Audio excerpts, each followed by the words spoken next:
Muling pinatunayan ng kapulisan ang mahalagang papel bilang katuwang ng pamahalaan sa paghahatid ng mga pangunahing serbisyo sa komunidad ng aktibong makibahagi ang Sorsogon 2nd PMFC Revitalized Police sa Barangay Team sa isinagawang medical at dental mission sa Barangay Kadandanan, Bulan, Sorsogon sa pakikipag-ugnayan ng RPSB team sa mga opisyal ng barangay sa pangunguna ni Punong Barangay Harrison Mejera. Matagumpay na naisagawa ang aktibidad sa ilalim ng 7K Kalusugan Program ng pamahalaang panlalawigan ng Sorsogon sa covered court ng nasabing barangay.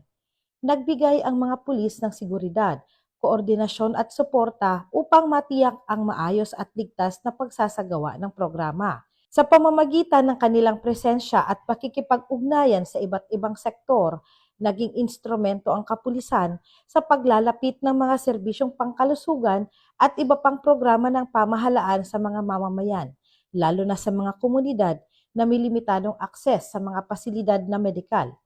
Layunin ng programa na mabigyan ng agarang konsultasyon at serbisyong pangkalusugan ang mga mamamayan nang hindi na kinakailangang bumiyahe pa sa malalayong pagamutan, kasabay ng pagpapatibay ng ugnayan ng pamahalaan, kapulisan at komunidad tungo sa mas maayos at mas malusog na pamayanan.